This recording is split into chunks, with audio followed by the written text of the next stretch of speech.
All right, there we go. Hello, everyone, and welcome to, pardon me, Alex, your only Lumberjack basketball podcast. But today, we're switching gears just a little bit.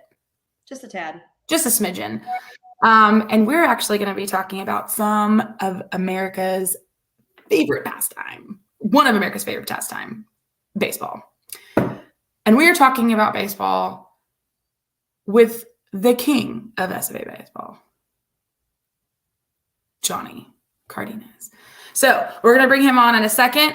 We are so excited to talk to him and chat with him about the baseball season, just about all things baseball. We've been trying to get him on and trying to sync it up and have him come on for a while now. So it just finally worked out.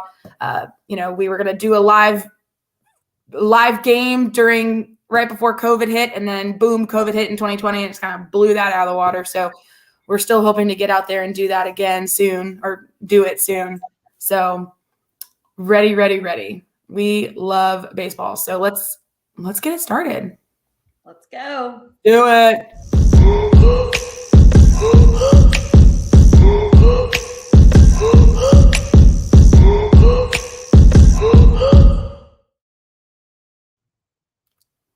All right. Welcome on Coach C. Hey guys, how are y'all? How are y'all? Oh, Great. We are doing so good. Come on now. I think we need to hear about that first. For people who are only listening, we have AKA Big Queso. So Yes. what's this nickname? Well, we had a player who played for us who was a great player for us by the name of Nick Ramos. He was a second baseman. He was a great player for us, did a great job. And he's a Hispanic kid, of course, with last name Ramos. And he, you get to call a guy, you're the big cheese, that kind of stuff, And so just one day he decided to call me Big Queso. And that's just kind of the nickname that has stuck for, a number of years. And so anybody that's within the program, there's a lot of guys call me Big Queso. I love that. Yeah. So this was the best part during the radio show. I guess Mom heard that you were talking about that during the radio show. And so she came home and she was like, "You'll never guess what Coach's nickname is." And I'm like, God, it's baseball. So who knows what it could be? Yes. And then she said, Big Queso. Like she thought it was the funniest thing in the world. And so I was like, well, I just have to add that to the notes now and ask him where that is. There you go. So a player gave you that. Good touch. Yes. Thank you. Yeah. I like it. I love it. Oh my God. I think Corey, the guy who does our concession stand stuff, they're going to have at the baseball games, they're going to have a quesadilla that they're going to be selling at the concession stand, and it's called the Big Queso. So there you go. So that's even better. I think they're using that kind of as an homage to me, and I guess I should be flattered. You should be. 100%. That's fantastic. Yeah. I love that. And we love Corey, and I think he's been coming up with a lot of fun new things to have at the concession. So he's been doing a good job there. Sure. Absolutely. Love it. So Coach, man, we've been trying to get you on for a while. And again, it's just the schedules and everything has been kind of wonky. And of course, COVID hit and then everybody was knocked down. So I guess that just leads into next little question is, what's been the biggest change or, the biggest impact that COVID has had on college baseball specifically? Well, I think first and foremost, roster management. Roster management has been absolutely out of hand. I think the NCAA in wanting to do what was best for the seniors at the time and giving them their season back and then giving everyone else their season back and counting as basically a no season, it kind of created a bottleneck, and usually the way you look at it is you have as many going out as you have coming in. So as your seniors depart, you may have 5 seniors that depart. You're bringing in 5 freshmen or 5 junior college guys to kind of take those guys' place. And so what happened was those guys did not depart, and so when those guys didn't depart, you're adding more to your roster. And very quickly, our roster went from 35 to 52. And that's what was very, very tough is the roster management, because within that, you got to find guys playing time. You got to keep guys happy as far as their ability to get out and compete. And we just couldn't do that. We just couldn't do that because, of course, you're going to play those seniors because they're at that point 6-year seniors. And so, those guys played all the time. And so your freshmen who you had promised in the recruiting process, hey, man, there is going to be a place for you to play, or those junior college transfers, there is going to be playing time for you. Now all of a sudden they're here, and it's not really what you sold them. It's a situation where those guys who did not depart are playing, and so they're kind of in limbo. And so for me, that was the hardest thing to do. It was roster management. It was very difficult to get those guys to understand that they were here for a specific purpose, and they were going to get their playing time. There was just a whole wrench in the system. Past that, the recruiting process. The recruiting process was way backed up. It was very difficult to get people to come in on recruiting visits, and because they couldn't come on campus, and so that was really hard. I think what you're going to see from the pandemic is you're going to see really a 4 or 5 year cycle of it affecting recruiting, roster management, and all that moving forward. And you know what? That's such a good point, because I feel like with basketball, obviously that's an issue as well, but not nearly the impact that you felt it, because basketball, you have 12 to 15 players on your roster, so it's not as many. But the sports like baseball and football, where you have so many more players, I mean, that is tough with that incoming year of freshmen after COVID. Sure. And it's like they still want to go somewhere, but you only have so much room on your roster. Yes, that was it. That was the biggest challenge, and it really put a big obstacle as far as recruiting, as far as, like I said, guys getting playing time, all those things that you kind of take for granted, and it's a natural, the natural occurrence of things is as some go out, some come in, and that was all disrupted by the pandemic. Oof. Yeah.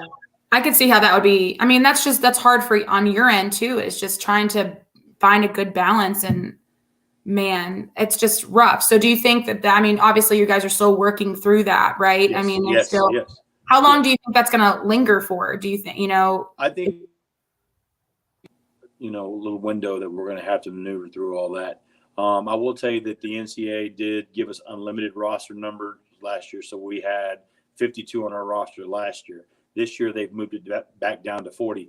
Originally, the original roster was 35. That's what it used to be. Right. Well, then it went all the way up to 52, and now you got to start scaling back and try and get back to the original 35. So this year we're 40. The word is that next year we'll probably be at 40 again, with an idea that maybe the following year we could kind of start moving closer back down to 35. Yeah, I would think it would take the 4 to 5 years for that to kind of cycle out, because you had 4 years worth of players and got an additional year. So everyone got an additional year. So that makes it more difficult. And as far as looking, like when you recruit, you look at kind of a 2-year window of, okay, in 2 years, kind of what are we going to need? Well, when that all got disrupted, now you're in a situation where we have way too many middle infielders, way too many outfielders. And so now you're going, well, wait a minute. Now, for the recruiting process moving forward, I can't really go out and recruit a bunch of guys, because what's going to happen is I'm going to have to start scaling back on my roster. So instead of going out and getting more, you're actually kind of cutting back down. There's going to be a lot of players that are going to be in the portal that are going to have nowhere to go. And that's a whole nother monster too, that, man, that would be a whole nother conversation, is that transfer portal. I mean, not just for baseball and for all sports. It's just been an absolute just cluster. Yes. Yes. Oh my goodness. Just football, baseball, basketball, all the sports, that transfer portal has just changed within 100%. 100%. Last year. I think the big issue was, I think the NCAA, I think their ideas, are sound in what they're trying to do, but the execution of those ideas were not very good. Yeah. Not listening to coaches and saying, and even with the whole pandemic thing, us as coaches were like, it sucks for those seniors, but if you let everybody come back, it's going to create this log jam, and now here we're going to be in the situation that we are now. And all the coaches said that. Well, the NCAA, like, trying to do what's best for the athlete, because that's who they look out for, and rightfully so. They made that decision. Same thing with the transfer portal. I think they thought, there's a lot of people who are unhappy with where they're at, and we want those kids to be happy. Well, the problem with that is you kind of lose 2/3 of your roster every year. You're going to lose guys who don't play. That's just part of it. They don't get playing time. They're not happy because they're not getting to go out and compete on a nightly basis. And so they look for a better fit for them. That's going to happen everywhere. Right. But the other part of it is you lose your top third because your top third starts to go, you know what? I think I'm good enough to go to a Power 5 school. And so you lose those guys as well. And so what you're left with is that middle part of your roster, which is a good part of your roster, but you're always trying to build off of that top part of your roster. And when those guys are that's in constant influx, then you get into a situation where it's hard to recruit to that. Yeah, and we have talked some about the transfer portal thing. And I think after a certain number of years that will kind of cycle itself out to where not as many people will jump to that as quickly because they'll see how difficult it might be to find somewhere else to play and that they may still have some of those same issues elsewhere. Yeah. But in the interim time period of the whole COVID extra year thing, there's going to be a lot of kids who end up not having anywhere to go. 100%. Only enough spots, and that sucks too because a lot of kids who were good enough to play collegiately just simply aren't going to have anywhere to go. Exactly. Yeah. I think at last count they said there was over 1,000 baseball players in the transfer portal. There's not that many teams. I mean, there's just not that many spots. No. They're just not. Yeah, I mean, and I feel like sometimes too, a lot of players also kind of overlook, not all the time, but I feel like sometimes they overlook like JUCO and stuff like that because they feel like they're good enough, and they probably are really good enough to play at this level. There's just not enough spots.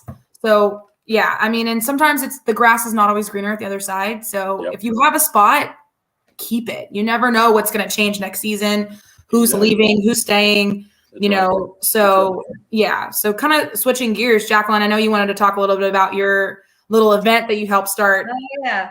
So tell us some about because I know you remember the very first Interact with the Jacks event we did. Yes. So I helped with the bank set that up, but that was right before I left. So I haven't gotten to attend any of them. So you've now had 4, right? Yes, we've had 4. The only time we didn't have it was the COVID year. We didn't have it for the COVID year just because, and actually last year, I guess, we didn't have it last year either. Just because it was still in a situation where people weren't able to gather and those kinds of things. And they wanted us to really look out for our athletes and kind of, mitigate a lot of that contact. Mm-hmm. And so this was the first year after 2 years that we've had it. And it was fun. We had a good one. But yeah, you were part of that very first first one. And that was the one that was kind of the springboard. Yeah. I always remember the videos of people dancing. Where'd y'all have it this year? This year, we actually had it inside the basketball practice facility. Okay. Just because, and it's a great idea, is to get people on campus, first and foremost. I mean, you always want people on campus. I mean, CBTX does a great job, and we could have done it in their lobby had we wanted to. We're having some remodeling done.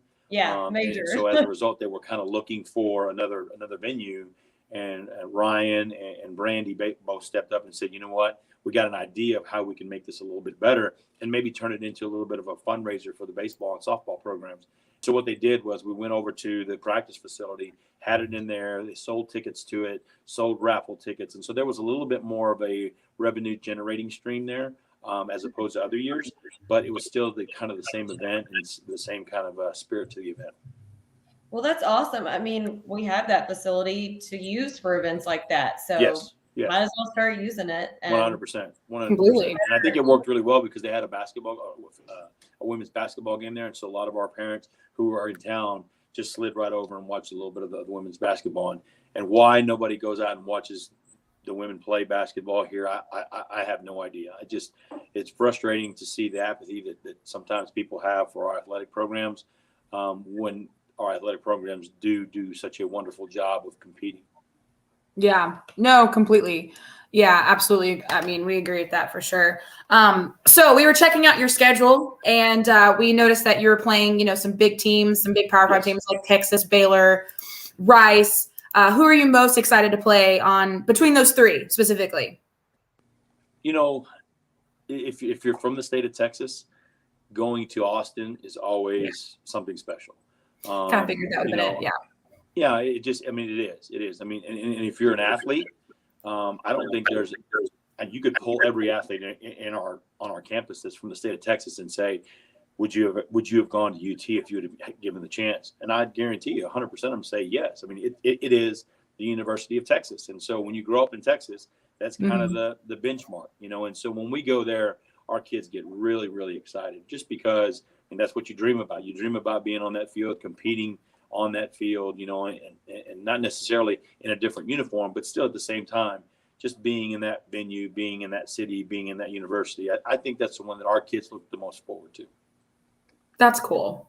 Yeah, that makes sense. I mean, definitely overall, they're the bigger school, but yeah, Rice, they're the big man on the block. Yeah, for sure. Rice, For sure. Rice has always been so strong at baseball. Yes, they're really good. They're really good. I mean, our schedule's really tough. I mean, you know, TCU, we played TCU early in the year. That's always a big game for me because, of course, that's where I went to school. And so that's always a big, you know, I love going back home and seeing all the people and all the people tell you hello. And that's nice and everything. And that's always a fun game for me.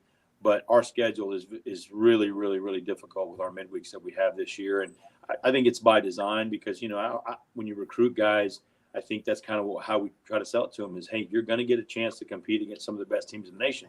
You can go to another school and play, you know, Sister Mary of the Blind and play them 4 times, and you're probably going to beat those guys 4 times. But, you know, if you want to measure yourself up against the best competition in the nation, this is the place.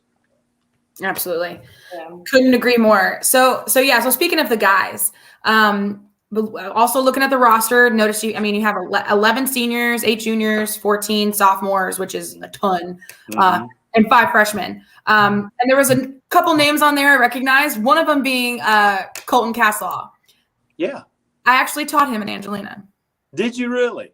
I did. He was in my speech class. Love that kid. Super sweet. Outstanding young man. Yes. Outstanding young man. Yes. He was an outstanding. He's from right down the road. He's from Hudson.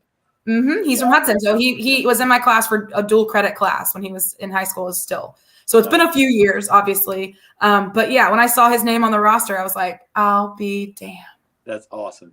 I was so proud of him when I saw that. I was like, good for him. He's done a great job putting himself in a position to where he can really help us this year. And we're really excited to have him. And, you know, anytime you get any kind of local kids, that's always good, you know, because sometimes local kids don't want to stay close to home. Sometimes they want to go off and do their own thing. That's understandable. But anytime that we feel that we can get a local kid, we're pretty proud of that.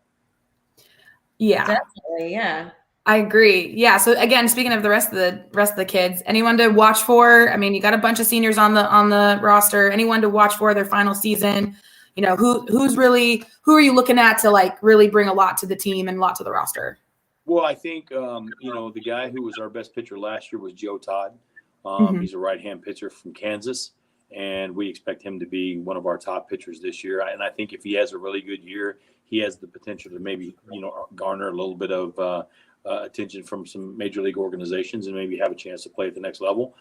We have a catcher named Jake Zarillo, who's been, you know, one of our best catchers here since I've been here.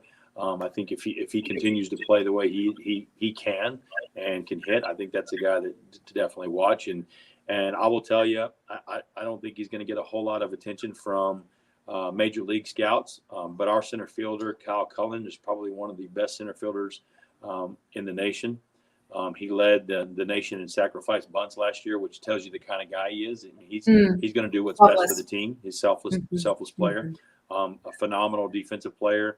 I told somebody earlier in the year that I put him in the top 3 here, and they were like, really? And as the season went on and as we went on, I turned to that same person about 3 days ago, and I said, well, I think he might be the best that we've ever had here. So he's a really good player. So I think those are the 3 guys for me that I think people would come to the field and know that those guys are going to be pretty special when they watch them. Yeah, I mean, just from the one game that I was watching on Sunday, I can, because I remember the name, you know, Kyle, you said was familiar. So yeah, he was out there hustling. So yeah, just because flat out go get it. Yeah. What position is he in the lineup? Is he? You said top 3? Yeah. He's going to hit leadoff for us. Okay. Because he's fast. He's quick. He's really good. He's again, he can lay down a bunt when you need him to. He can hit and run. He can handle the bat. So a lot of the season, he's going to hit the top of the order. Just really depending on pitching matchups, but more times than not, he's probably going to be our leadoff hitter. Yeah, that's fantastic. I could tell he's seasoned. He knows what he's doing. Total professional, and he's absolutely selfless because he did that a couple times. He definitely sacrificed, I think, at least once or twice during that game too. So love to see it. Love to see it. Hopefully he does get some attention from. Let's hope so. That'd be fingers crossed. I'll do what I need to do. I'll tweet whoever I need to tweet. I know your Twitter game's strong. I know. We will tweet who we need to tweet to get some MLB eyeballs on that kid. So I know we were talking about MLB. So speaking of MLB. Oh wow. What a mess. I mean, I don't even want to talk about that part. Crap show, huh? It's an absolute dumpster fire, Johnny, and I don't even want to get into it because that's a whole nother podcast because it's just an absolute crap show. But we do have one guy, at least one guy, who we could talk about. Yeah, we do. Who's that guy, Jacqueline? Hunter Dozier. Let's talk about Hunter. I mean, did you expect this? Did you see this in him when he was at SFA? I will tell you what I did see in him. Mm-hmm. That's the hardest working kid I've ever seen in my life. I mean, there's not been a harder worker, a more intensely focused athlete that I've ever coached here at SFA. I mean, he's top notch. Just to see the way he handled his business on a day-to-day basis, just to see that what his ultimate goal was and what he did to reach that goal, like totally eliminating everything that possibly could get in his way as far as the way he lives his life, the way he eats, I mean, the way he performs, the way he prepares, all the things that he did. He's a very, very special individual. But to say that I thought he was going to get drafted in the first round, that's not anywhere close to where we thought he was going to go. I'm telling you, when I saw the first round, I mean, jaw floor immediately. Oh yeah. Was not expecting that. Yeah, because everything we had heard prior to the draft was that he was going to go somewhere in between 5 and 6, which would have been something monumental in and of itself. 100%. And I can remember I was going on vacation and I was going down to Galveston, and I called him and I said the night before the draft, and I said, "Hey man, what are they telling you?" And he said, "Yeah, coach, it's the same thing, anywhere from 5 to 7, maybe even into 10. He said, "But I think it's going to happen." I said, "All right, great." I said, "What's the plan?" He's like, "Well, we're going to have a little small watch party, nothing serious, here with my family." I said, "Okay, that's good." And I said, "I tell you what, I'll call you. I'm not going to bother you. I know you're going to be busy, whatever. I won't call you until probably Monday after the draft." He said, "Okay, coach, that sounds great. I'll talk to you then." Boom, hung up. So that night, just sheer luck, we're at a condo and I'm watching the MLB network, and we're watching the draft, and it goes through and we get to the 6th pick, which is the Kansas City Royals. And I looked down and I said, "Oh, expletive. That's Hunter Dozier. Wait a minute. Whoa, wait." And I just totally freaked out. Like I'm running around the room, like going, "Oh my God. And so I immediately pick up my phone. And the first thing he says to me is, he goes, "Coach, I thought you said you weren't going to call." And I said, "I wasn't going to call. Because I didn't have any idea you were going to go in the first round." He said, "Me neither, coach." And it was awesome. Like the joy in his voice. And from that point on, he's just been nothing but a great steward of SFA baseball. Completely. I mean, to go first round is one thing, but I mean, he's 8th pick. Yes. Overall. Yes. I mean, that's he was the highest. He is the highest lumberjack and/or player in the Southland Conference to ever be selected that high. Yes. Which is just phenomenal. Just phenomenal. Yes. Yeah. And so now that we're out of the Southland, we'll keep that record. That's right. Now we got to find somebody to take that spot in the WAC, right? That's 100%. Yeah, which actually is a pretty good segue to the next little comment. Oh, Dustin drafted ahead of Aaron Judge. Well, of course. He's way better hitter than Aaron Judge. Oh, 100%.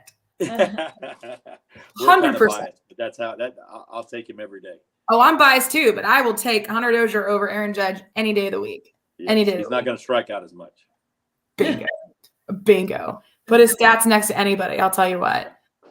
So yeah, you mentioned the WAC. So first season in the WAC. Mm-hmm. What are we looking at? What are some of the differences, similarities? Sure. Well, I mean, it's going to be pretty similar to what we've done in the past, just because unlike basketball, we are not going to play anyone on the west side. So they divided it into two divisions and went Western Division and Eastern Division. And so in our divisions, all the Texas schools, Sam, Lamar, Abilene Christian, Tarleton State, UTRGV, and us. So that being said, those are all teams that we're familiar with, that we've played, whether in the midweek or whether in conference series. So we're pretty familiar with them. Where it's going to get tough is not only are we going to have to play those people once, but we're going to have to play them a double weekend. So one weekend at their place, one weekend at our place, at home and home. And so that's going to be a little more difficult. So you're going to end up playing 6 games against like Sam, who is our big time rival. And those games get really chippy and they're really, really emotional. And now there's 6 of them. And so that's going to be something that's going to we're going to have to navigate, and it's going to be a little more difficult. But as far as the reach of the WAC, the influence of the WAC, I think making that move is probably one of the smartest things we've done as far as an athletic program in a long time. I think the Southland, as you've seen, as other people have seen, nothing against them. We had a good run. We loved the conference when we were there.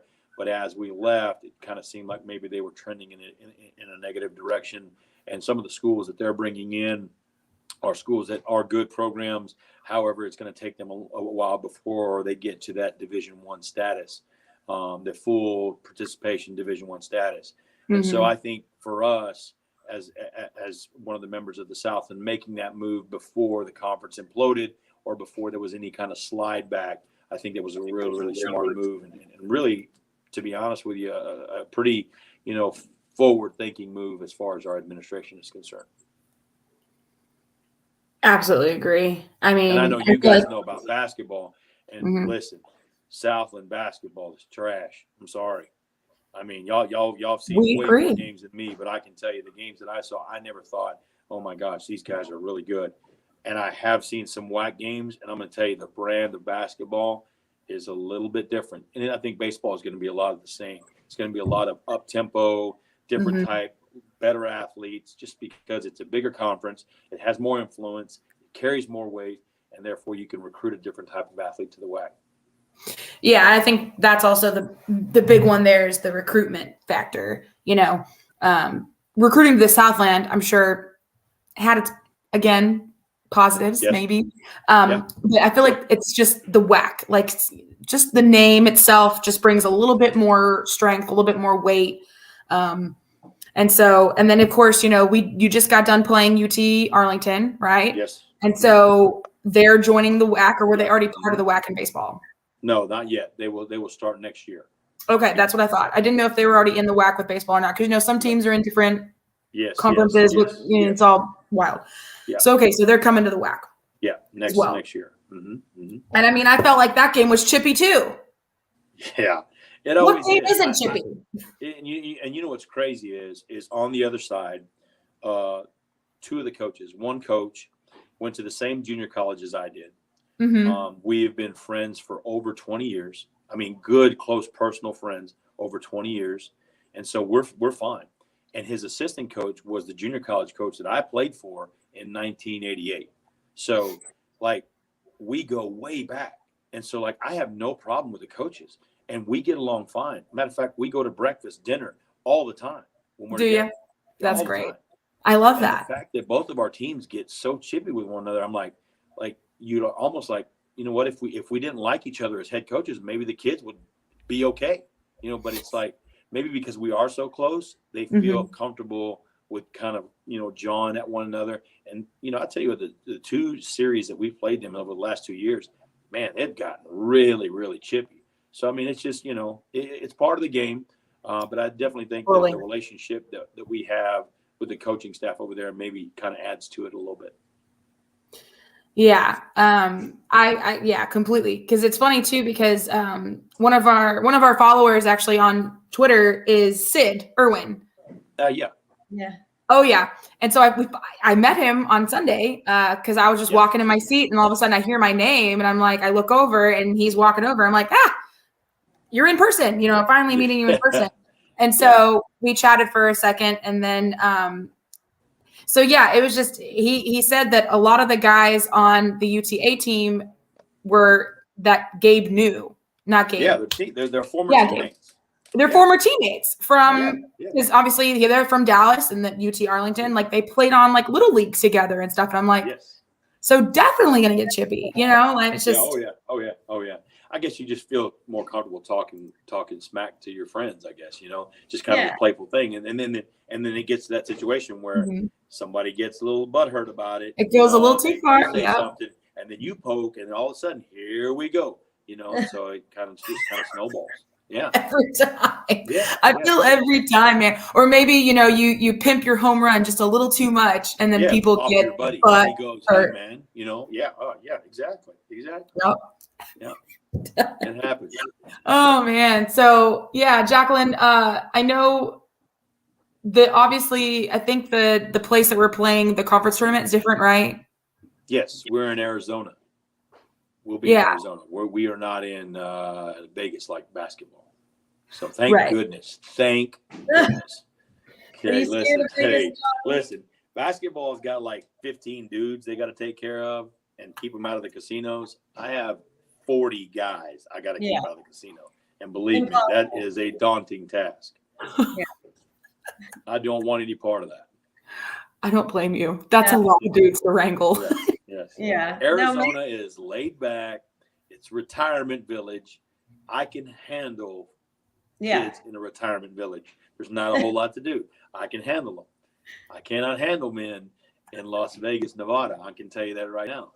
Oh my God.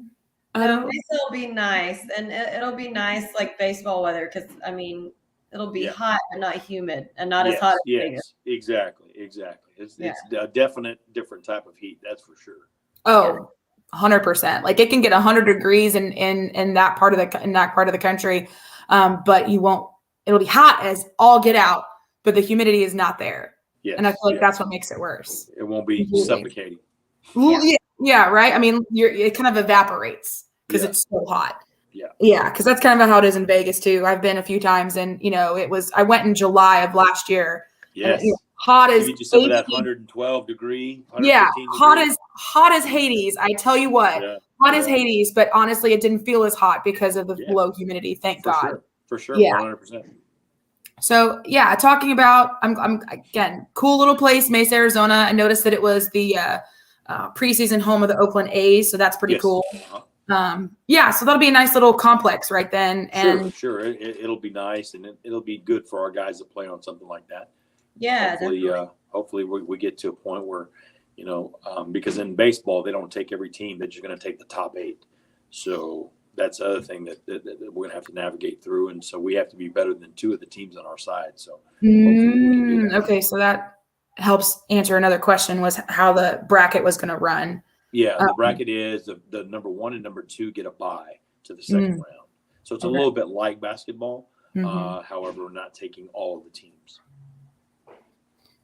Interesting. Yeah, that is interesting. Cool. Baseball's always done it that way. I don't know why. Southland did it that way as well. If you finished in the bottom 2, you just didn't make the tournament. So it's, kind of tough on those teams. Yeah. That tournament is double elimination, right? Yes, it's double elimination. So it's easier to take all the teams for basketball when it's single elimination, but without a doubt. And two, from a cost standpoint, I'm sure it's a little bit cheaper again taking 15 guys versus taking 40. Correct. Oh, for sure, and that's another thing too. Like going to Mesa is probably a little bit cheaper. With that is true. Amount of people, especially if we like when the retirees eat, and we can have a 3:00 dinner, we can probably get it pretty cheap. A little Bluebird special action. For Blue Plate special, yeah. There you go. It'd be a little cheaper. Oh my God, totally. I agree. No, that'll be fun. Well, man, would love to come out for tournament in May. I've never been to Arizona, so that'd be kind of cool. Come on. Come on. So my aunt lived in Mesa whenever I was a kid, but it's been a long time since I've been to Mesa. So Nice. That's cool. Well, hopefully you guys can make a trip in May. Yeah, that'd be nice. That would be nice for sure. I love that. Yeah. Yeah. So one of the hashtags that you guys have been using for a while is, what is that? Somos? Is that? Somos. Somos. Okay. So I guess talk about that, explain that, define that. What is that? Yeah. So Somos is a Latin culture word that means we are. Okay. However, it's also an acronym for success over my own success. And if you read it forwards, it's Somos. And if you read it backwards, it's Somos. So basically what we say is success over my own success. We are Lumberjacks. Any way you read it, it's the same. Wow. I love that. Yeah. Thank you.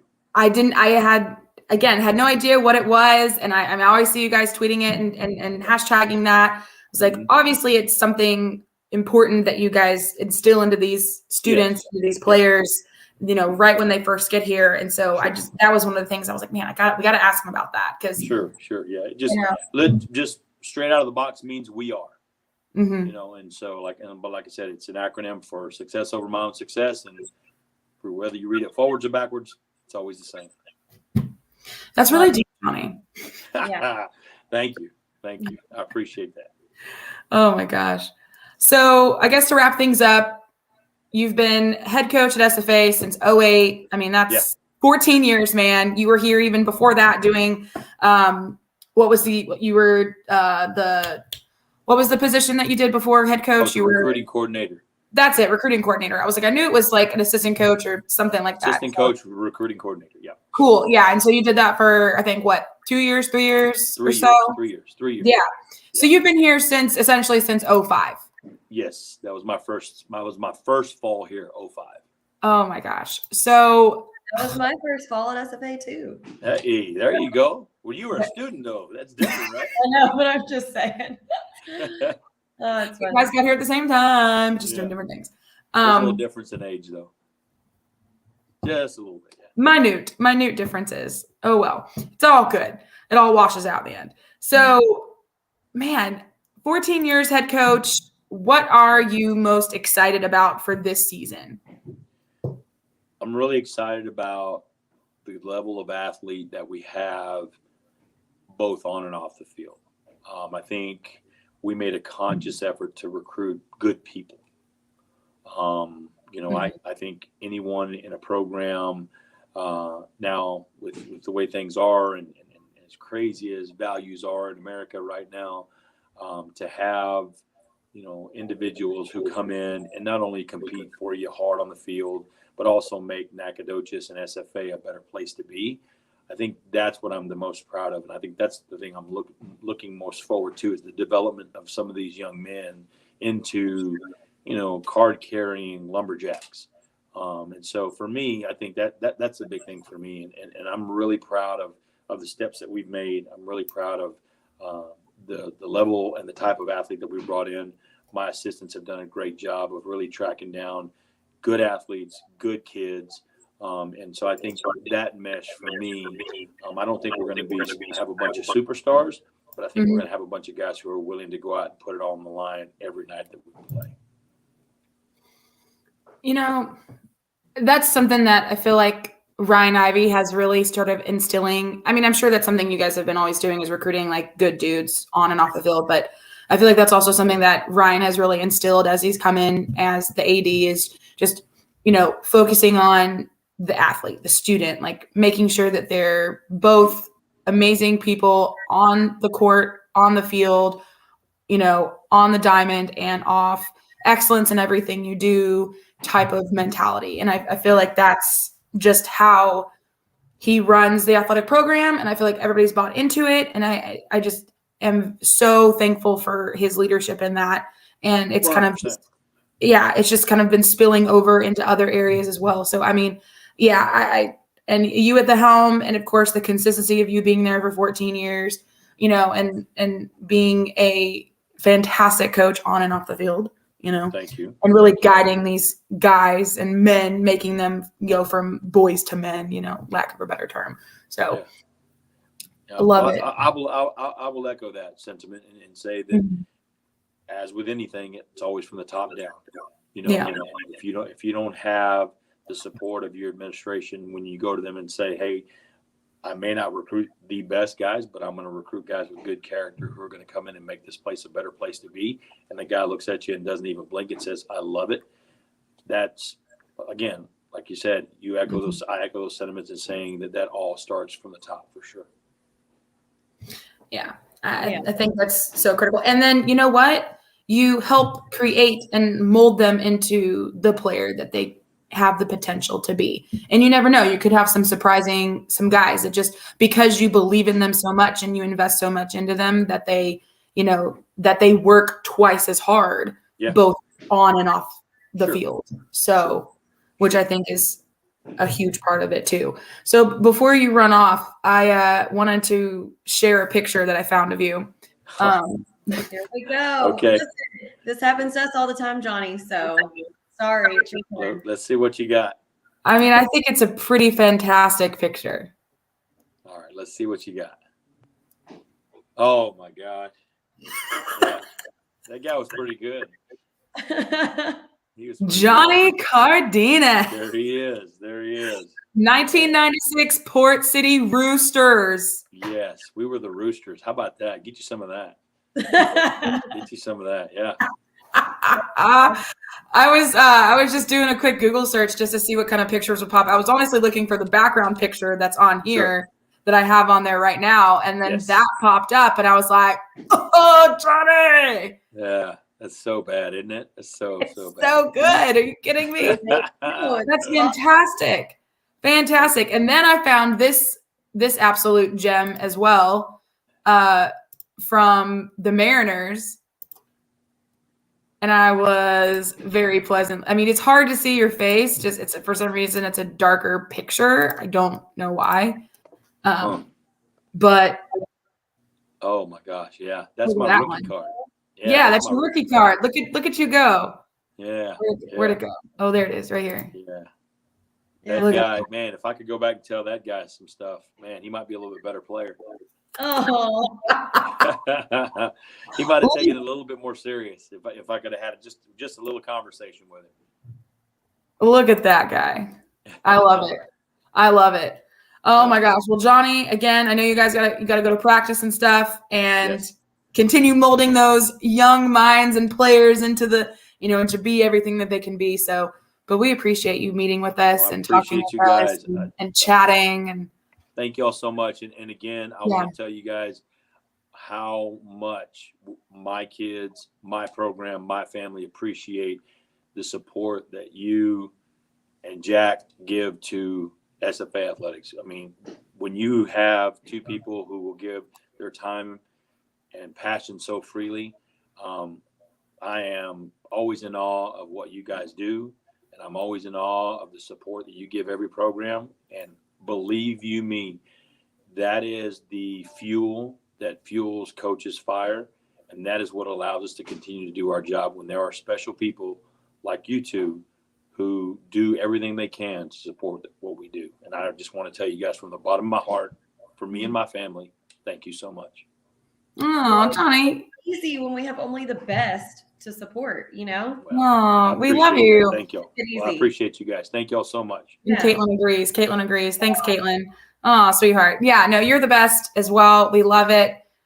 I miss seeing you at the brewery, but you're in the middle of the season, so I get it. We'll be out there soon. I make a pledge to my guys that no one drinks during the season, and that goes for staff included. And so I told them, if we win the conference, then we can all have a beer. But until then, we're just going to chill out. And I feel like that's a great deal. To be honest with you, I love it. It's all fair. Everybody's consistent. Everybody's on the same page.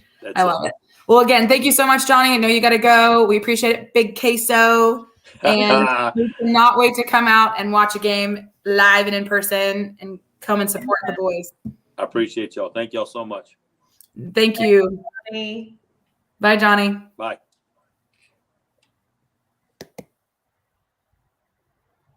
So there you have it, y'all. Johnny. Awesome guest. I mean, what a guy. I love him so much. He is the dude.